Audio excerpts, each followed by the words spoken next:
Shalom, terima kasih sudah klik video ini. Saya Gabriel Kawet dan selamat datang di channel Irene Ministry Official. Irene adalah kata dalam bahasa Yunani yang dalam bahasa Indonesia artinya adalah damai sejahtera. Kata ini beberapa kali muncul dalam kitab Perjanjian Baru di Alkitab kita, dan tentunya ini menjadi suatu hal yang meyakinkan saya secara pribadi bahwa damai sejahtera itu penting. Ada begitu banyak orang yang hebat dalam mencari uang, ada begitu banyak orang yang kaya tetapi tidak memiliki damai sejahtera di dalam rumah, tidak ada damai sejahtera di keluarga, tidak ada damai sejahtera dalam komunitas. Dan apakah arti itu semua jika tidak ada damai sejahtera di dalamnya? Saat ini kita ada dalam program Ini Ceritaku dan sudah hadir bersama dengan saya seorang yang masih muda, tapi dia luar biasa sekali.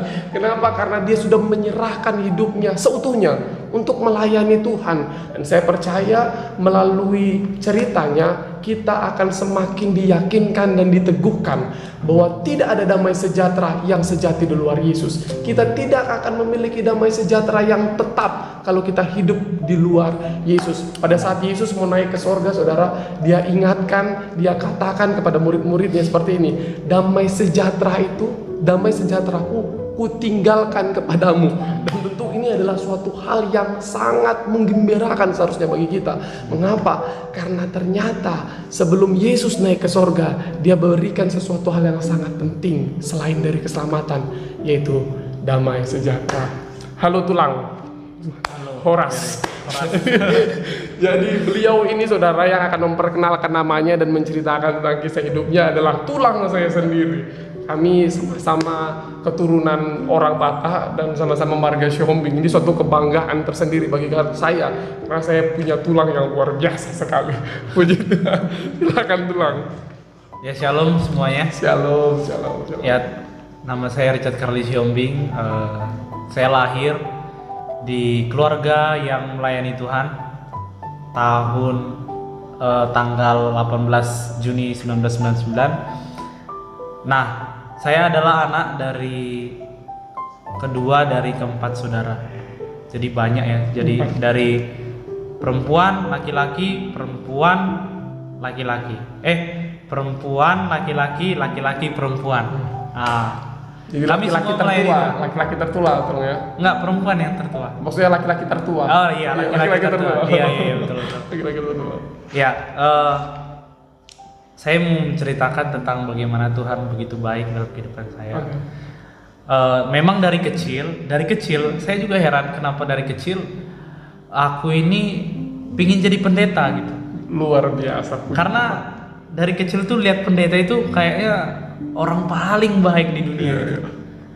Iya, dia punya kewibawaan, dia punya kebaikan dan peduli dengan keluarga kami. Keren gitu lah istilahnya, keren. Iya, apalagi ngomong di depan banyak orang dan orang diam mendengarkan dia, itu memang luar biasa sekali. Tapi itulah pemikiran pada saat kecil ya, karena kita nggak tahu apa. Tapi bagi saya itu adalah cara Tuhan memanggil saya. Amin. Nah, singkat cerita, saya semakin besar, keinginan saya makin berkobar, ingin menjadi pendeta. Nah, tapi seiring berjalannya waktu, keluargaku ini kondisi ekonominya nggak stabil. Nah, apalagi di orang Batak itu kalau jadi anak pertama laki-laki itu paling diandalkan. Nah, jadi diharapkan kalau saya itu bisa jadi tulang punggung keluarga gitu. Jadi mama setuju, bapak nggak setuju. Nah, kebetulan nama saya Carly, itu adalah dosen agama ibu saya, orang Jerman di Pekanbaru pada saat itu, di Bengkulu pada saat itu. Jadi memang kerinduannya begini, sudah bernazar ternyata. Ketika cerita ternyata ada cerita yang belum diungkapkan. Ternyata begini cerita mama. Waktu kamu kecil, orang Batak itu sangat mengharapkan anak laki-laki. Kan kakak yang pertama itu perempuan. Nah, dalam keluarga kami 10 berkeluarga besar dari keluarga bapak, keluarga Siombing. Nah, bapakku anak ke-7, baru aku yang lahir cowok. Nah, jadi ketika di dalam kandungan sudah bernazar ibu ini, mamaku, dia bilang kalau ini cowok, aku serahkan untukmu Tuhan. Jadi disitulah mulai ada ketertarikan di gereja, main di gereja. Pokoknya kalau ke gereja itu nggak bosen deh gitu. Tapi karena kondisi ekonomi keluarga bermasalah, ya itu tadi, saya akhirnya terpaksa harus bekerja dulu setahun. Saya bekerja di kantor notaris karena harapan om saya, kebetulan itu adik dari bapak saya kan. Ini setelah lulus sekolah? Iya, setelah lulus SMA. Nah itu pingin semua anak dan ponakan itu sukses. Nah dia sudah merasakan bagaimana perjuangannya dari kampung, dari Siantar sampai ke Bali menjadi orang sukses sebagai notaris. Nah dia pingin bahwa anak dan ponakannya itu punya kesuksesan sama seperti dia. Jadi dia berjanji kepada saya, kamu kerja di sini, kamu kuliah S1 sampai S2 hukum. Nah saya tertarik. Tergoda. Ya, Mulai tergoda. bimbang gitu. Ya, tergoda. Karena ya kondisi keluarga ya, kondisi ekonomi keluarga ya udah saya ikuti jalani, dan orang tua pun ya dukung harus ke sana.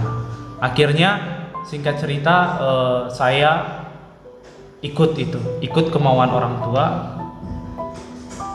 Tapi dalam perjalanan waktu tidak sampai setahun saya keluar. Karena saya merasa nggak cocok di bidang hukum itu.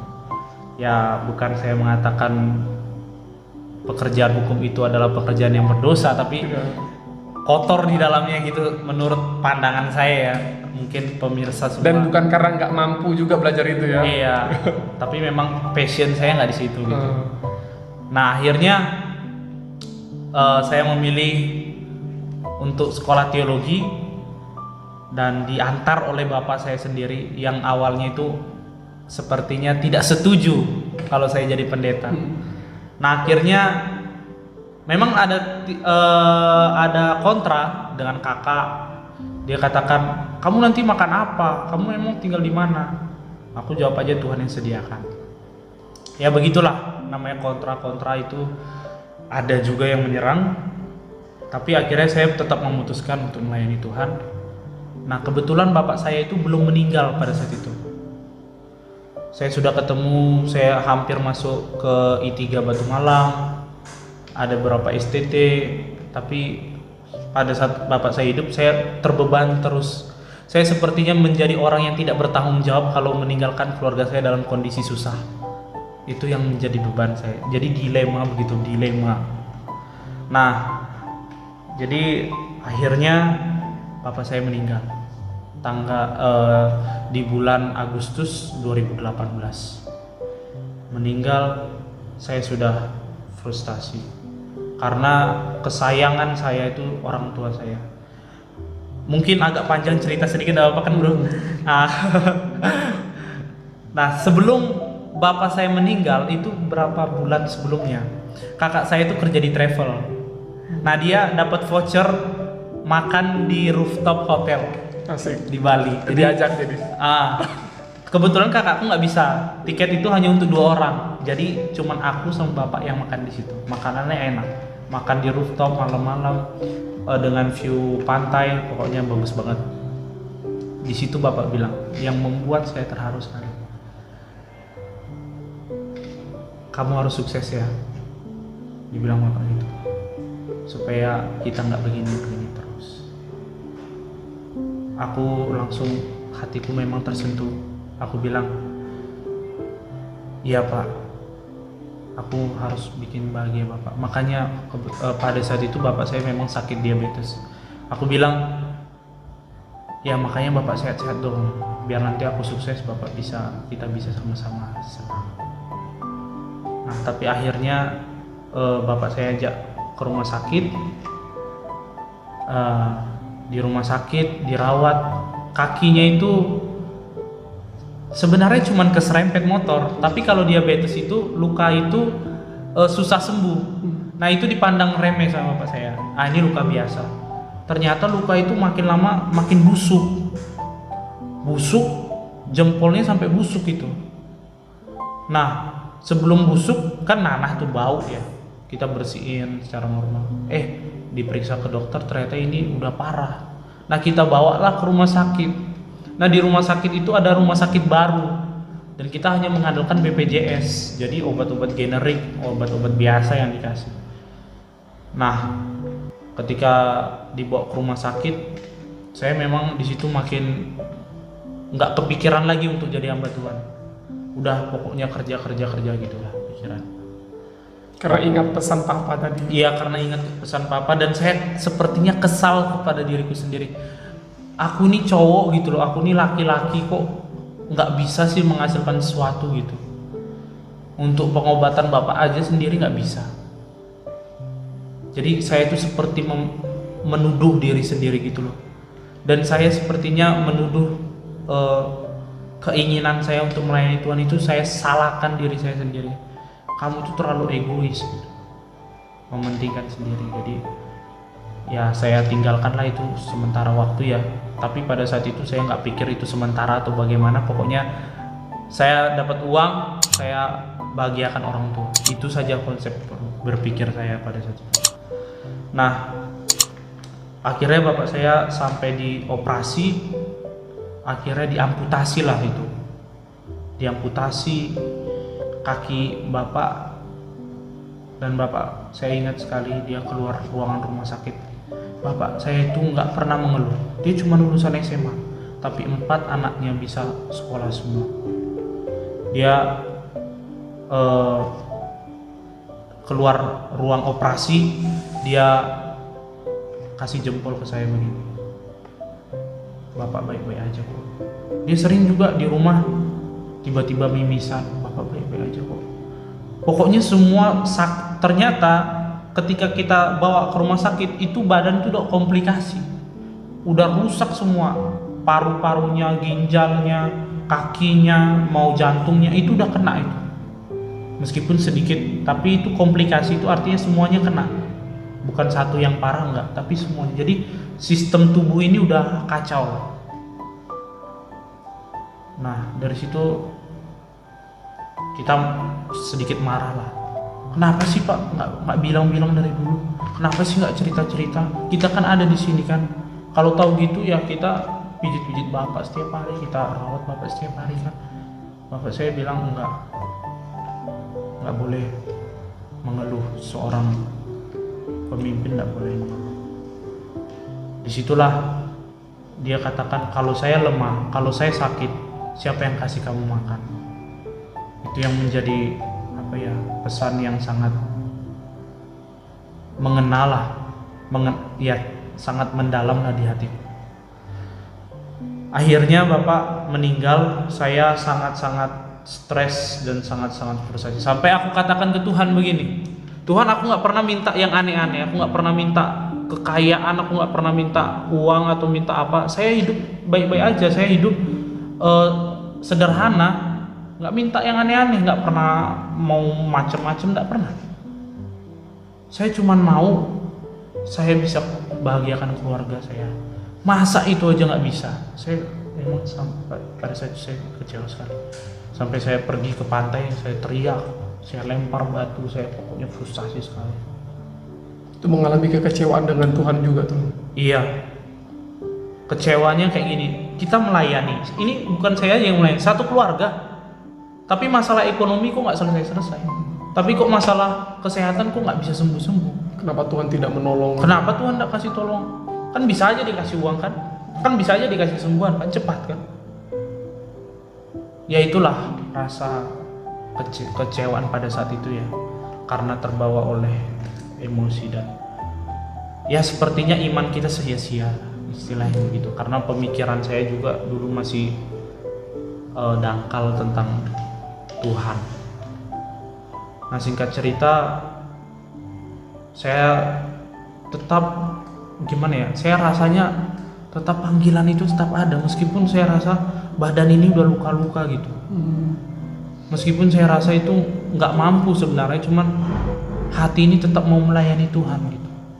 Meskipun sudah mengalami kecewa dengan Tuhan, tapi dorongan untuk jadi hamba Tuhan, untuk jadi pendeta itu tidak hilang, terus ada. Iya, aku percaya itu Roh Kudus dalam diri yang selalu bicara benar, bicara. Saya nggak dengar secara audible, tapi saya dengar di hati itu selalu kasih penghiburan, kasih motivasi, dan panggilan itu tetap ada. Hingga saya datang ke satu gereja, Om Marga Siombing juga, dia kasih ayat ke saya di Lukas 9 ayat 59 sekian. Dikatakan pada situ ada orang muda yang, Tuhan aku mau mengikut engkau, dibilang kan, Tuhan aku mau mengikut engkau, izinkan aku pamit dengan keluargaku. Habis itu yang kedua, Tuhan aku mau mengikut engkau, izinkan aku menguburkan orang tuaku dulu. Dibilang Tuhan apa? Barang siapa yang mengikut aku, dia tidak boleh menoleh ke belakang. Ikut Tuhan, dibilang itu. Dari situ itu menjadi panggilanku. Apapun yang terjadi, Tuhan Yesus baik. Apapun yang terjadi, saya tetap melayani Tuhan. Akhirnya saya bergumul mau sekolah teologi gimana, karena uang dari mana. Dan saya nggak pernah kepikiran itu sekolah tinggi di Jakarta, nggak pernah. Hingga satu ketika ada dosen yang khotbah di dari STIK yang khotbah di gereja The Throne di Bali. Nah, ibu saya langsung datangin dia, Pak, Bapak mau jadi Bapak dosen ya? Iya, anak saya mau jadi hamba Tuhan, namanya Pak Alex Karamoy. Dia langsung, oh iya panggil sini anaknya, gitu. Saya langsung dipanggil. Baru berapa detik langsung kita ketemu dengan Bapak Ibu Gembala yang kebetulan tulang dalam tulang saya. Langsung ketemu, pesan tiket, besok langsung berangkat. Wow. Itu saya memang kaget sekali. Besok saya berangkat, langsung saya datang ke STIK. Dan saya memang melihat dengan bagaimanapun itu kondisinya, saya nggak tahu, memang itulah panggilan. Tuhan taruh selalu konsep baru dalam pikiran, sehingga apa yang saya hadapi itu bisa saya mampu hadapi karena pertolongan Roh Kudus. Dia katakan di sini, kamu itu tentara Tuhan, tentara Kristus. Jadi apapun itu kondisinya, siap sedia. Mau itu seperti istilahnya kacau, tempatnya itu susah, makannya itu bagaimana, ya lihatlah tentara, ya kan, tentara makan di hutan apa adanya, tidur apa adanya, ya begitulah. Saya jadi ingat lagu lama, kalau tulang tahu tuh, maju-maju saja katanya, Tuhan selalu serta, nanti suatu kali salib digantikan mahkota. Wah, jadi konsep tentara itu memang sangat relevan sekali dalam kita, bagi kita hamba-hamba Tuhan ini. Kalau udah maju jangan mundur gitu ya. Atau ada yang istilah tentara-tentara merdeka atau mati. Wow, luar biasa. Iya, itu konsep iman yang luar biasa. Sehingga saya menetapkan jalan hidup, memang Tuhan yang tetapkan. Cuman kita menetapkan bahwa inilah jalan hidupku, melayani Tuhan. Nah, mengenai kebutuhan apa semua ya Tuhan sediakan, puji Tuhan. Dan saya tetap belajar, perbaiki untuk semakin berkualitas lagi. Dari cerita ini kita belajar bahwa kalau Tuhan izinkan sesuatu terjadi, itu Tuhan juga akan memampukan kita untuk menghadapi itu. Artinya Tuhan itu bukan Tuhan yang kurang ajar, bukan Bapak yang kurang ajar. Dia izinkan satu masalah terus dia tinggalin kita. Ternyata nggak kayak gitu. Lewat cerita tulang saya ini tadi, kita melihat bahwa kalau Tuhan sudah pilih kita, kalau panggilan itu sudah kita terima, itu tidak akan dapat digagalkan kalau kita tidak menolaknya. Gitu. Iblis banyak cara melakukan hal-hal yang mengesalkan hati, hal-hal yang berusaha membuat kita untuk gagal paham dengan Tuhan melalui masalah-masalah, melalui suatu keadaan apapun itu. Tetapi jangan pernah andalkan kemampuan kita sendiri untuk kita melewati sesuatu. Kalau kita andalkan Tuhan, kita pasti mampu menyelesaikannya. Makanya aku punya ayat favorit di Mazmur 23 ayat 1 sampai 6. Apa tuh? Bahwa Tuhan adalah gembala kita. Jadi kalau Tuhan gembala kita, pasti Dia pimpin kita, jalan-jalan kita ke arah yang benar. Dia menuntun kita ke rumput yang hijau. Dia memberikan air yang tenang. Air yang tenang. Dan pada akhirnya kita akan tinggal dalam rumah Tuhan selamanya. Wow, luar biasa sekali. Dan satu lagu yang saya sangat suka, I believe in you, I will walk with you, I will walk with you. Ini lagu ini memang sangat berkesan, membekas iya, gitu ya, di hati memang kita. saya merasakan bagaimana Tuhan itu yang pegang saya jalan. Jadi saya juga kadang heran, kok aku bisa lewatin ya? Padahal bukan berarti saya lewatin itu saya nggak nangis ya. Nangis juga, nangis, stres juga, emosi juga.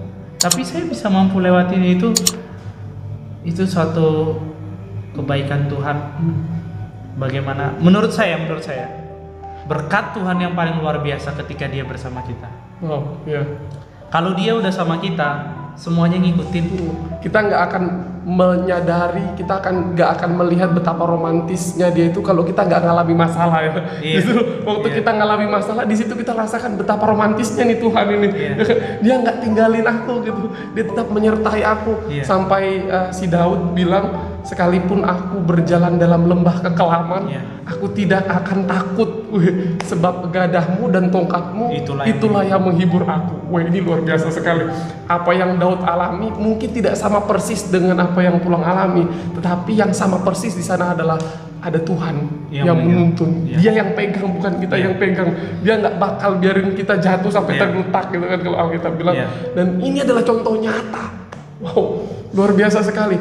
Tulang, apa kira-kira yang Tulang mau bilang buat penonton video ini yang saat ini mereka lagi ngalamin kekecewaan dengan Tuhan, yang saat ini mereka mau kasih hidup mereka buat Tuhan, tapi justru mereka ngalamin masalah. Iya. Ada banyak tantangan, ada banyak hal-hal yang mereka alami waktu mereka Iya. mengikut Tuhan.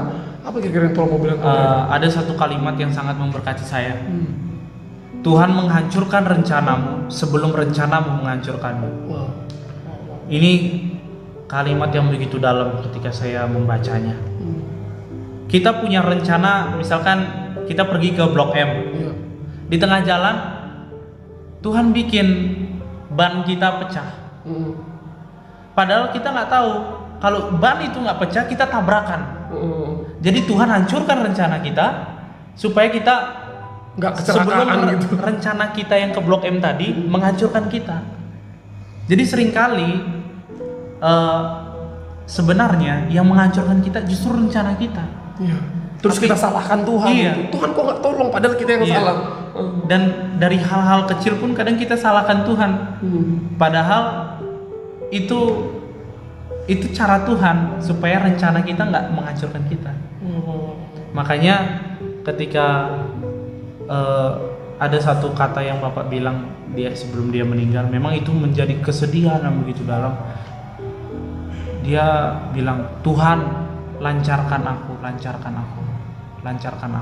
Aku marahin, Pak, kenapa kok bilang lancarkan aku? Bilang tolonglah aku, sembuhkanlah aku. Saya marahin Bapak. Tapi emang itulah artinya, memang Dia yang menyerahkan kepada Tuhan. Bapak, kalaupun kakinya, inilah kebaikan Tuhan ya. Kalaupun ini ya, sebelum rencana kita yang kita andalin, ternyata rencana Tuhan lebih luar biasa. Kalaupun kakinya dia sembuh dan kakinya dalam keadaan puntung, apakah dia menikmati hidup? Makin sengsara, makin susah, ya kan? Jadi dari situ betapa indahnya ketika kita dekat Tuhan. Dia Dia hibur. Dia kasih tahu rahasia-rahasianya sehingga kita mengerti. Jadi jalan yang kita alami itu kita rasa memang 100% kebaikan Tuhan. Dari sini kita melihat, jadi kita yang harus mengikuti rencana Tuhan. Iya. Bukan Tuhan yang mengikuti rencana kita. Iya.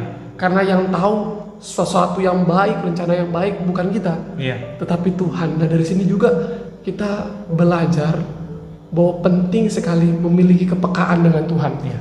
Kita nggak akan tahu maksud Tuhan apa sih, kenapa Tuhan izinin ini terjadi sih kalau kita nggak punya kepekaan. Iya. Kenapa tadi tulang Carly ini dia ngerti akhirnya maksud Tuhan dalam hidupnya, karena dia punya kepekaan itu tadi.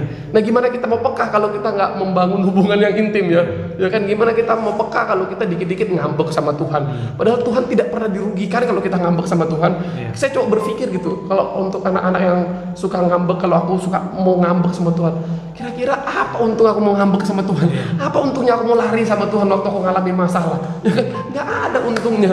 Jadi kalau apapun saat ini tanya dalam hidupmu, datanglah sama Tuhan ya.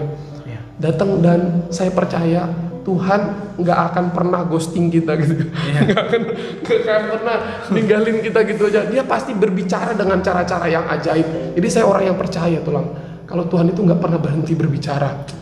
Tuhan bisa menggunakan siapa saja untuk berbicara kepada kita. Tidak selalu dengan cara yang audible gitu ya. Kalau bahasa tulang tadi, nggak tiba-tiba, hai anakku, sekolahlah ke STT IKA Jakarta. Nggak selalu kayak gitu, tapi dia bisa pakai apa aja, termasuk situasi. Dia bisa pakai situasi untuk berbicara kepada kita, untuk menegur kita. Karena sekali lagi dia nggak mau kita kenapa-kenapa. Dia nggak mau kita ada dalam bahaya. Makanya dia tadi menghancurkan rencana kita. Sebelum rencana kita itu menghancurkan kita. Tulang, sebelum kita tutup acara kita ini, program ini, ceritaku ini, aku minta dong tolong berdoa bagi kita, bagi semua orang yang menyaksikan video ini, agar mereka juga memiliki kepekaan itu, agar mereka juga semakin yakin bahwa tidak ada damai sejahtera di luar Yesus. Hanya ada di dalam Yesus damai sejahtera itu. Amin. Silakan Tuhan. Mari kita berdoa. Bapa di surga, kami tahu Kau Tuhan yang bersama kami. Amin. Kemanapun kami pergi melangkah, Kau Tuhan yang bersama kami. Sepertinya kami berjalan ke dalam lembah, kami percaya Kau Tuhan yang bersama kami. Apapun itu Tuhan yang terjadi dalam kehidupan kami, rencana-Mu tetap terjadi dan terlaksana. Tuhan menetapkan langkah kami, Tuhan menetapkan hati kami, Tuhan menetapkan hidup kami menjadi hidup yang takut akan Tuhan, yang dekat dengan Engkau Tuhan. Tuhan, kami berdoa Tuhan buat setiap orang yang saat ini kecewa kepada Tuhan dengan kejadian-kejadian yang terjadi. Mungkin harapannya, cita-citanya, atau cintanya yang begitu dalam tapi tidak sampai. Biarlah Tuhan, cinta-Mu lebih besar untuk menjamah kami Tuhan. Berikan kami pengertian, pemahaman, karena kami terlalu bodoh untuk memahami-Mu. Kami kurang pandai Tuhan. Untuk itu Tuhan, bukalah pikiran kami Tuhan, bukalah hati kami untuk kami tahu rencana-rencana-Mu Tuhan. Allah Roh Kudus, bicaralah terus kepada kami. Berbicaralah kepada kami. Dalam nama Tuhan Yesus Kristus kami berdoa dan mengucap syukur. Haleluya. Amin. Puji Tuhan, Tulang terima kasih banyak udah menyempatkan waktunya untuk hadir di acara ini, untuk memberikan berkat kepada kami melalui cerita-cerita Tulang, dan kami percaya ini akan memberkati setiap kita. Oleh karena itu jangan lupa like bagi teman-teman yang suka dengan video ini. Jangan lupa juga tinggalkan komentar, masukan kepada kami agar kami dapat semakin hari memberikan lagi hal yang lebih dahsyat lagi untuk memberkati setiap kita. Dan jangan lupa juga subscribe, dukung kami, dan yang terutama jangan lupa share video ini agar semakin banyak orang yang menyadari dan meyakini bahwa damai sejahtera itu hanya ada di dalam Yesus. Amin. Kami berdua mengucapkan Tuhan Yesus memberkati. Shalom. Shalom.